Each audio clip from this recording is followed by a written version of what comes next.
కాళేశ్వరం ప్రాజెక్టుపై సంచలన వ్యాఖ్యలు చేశారు BRS working president KTR. Kaleshwaram కుంగడానికి కాంగ్రెసే కారణమే ఉండొచ్చని, అధికారంలోకి రావడానికి ఆ పార్టీ నేతలు ఏదో చేసుంటారని ఆరోపించారు కేటీఆర్.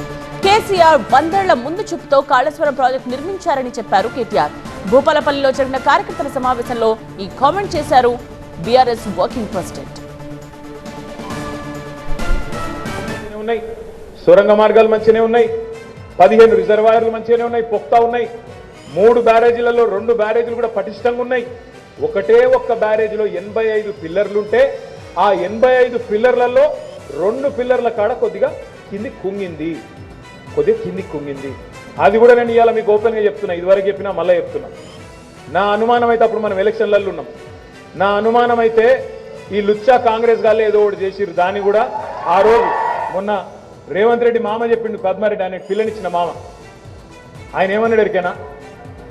ప్రాజెక్టు ఖర్చు అయిందే 80,000 కోట్లు, ఖర్చు పెట్టిందే 80,000 కోట్లు.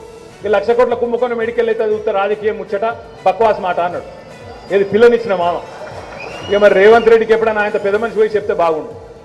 ఏదేదో మాట్లాడతాడు రేవంత్ రెడ్డి. కానీ ఇంకా ఘోరం ఏంటంటే, సరే 2 పిల్లర్లకు కొద్దిగా కుంగినాయి, అదేం మొత్తం కొట్టుకపోలే, ఏం కాలే. ఎవరన్నా ముఖ్యమంత్రి సరే ఆయనకు కావాల్సిన పదవి వచ్చింది, అబద్ధాలు ఆడిండు, కింద మీద మొత్తాన్ని పడ్డాడు, ఈ పార్టీలకి ఆ పార్టీలకు జంపు కొట్టిండు, ఆఖరికి ముఖ్యమంత్రి సీట్ అయితే పట్టిండు. ఇక పడ్డంగానే నిజాలు చెప్పాలి కదా. అప్పటిదాకా సరే ఏదో ఉల్టపుల్టా మాట్లాడినా, ఎందుకంటే అది కాళేశ్వరం ఏమైనా కేసీఆర్ ఇంటి ఆస్తా, కేసీఆర్ గారు ఆస్తా, మేడిగడ్డ కాదు కదా.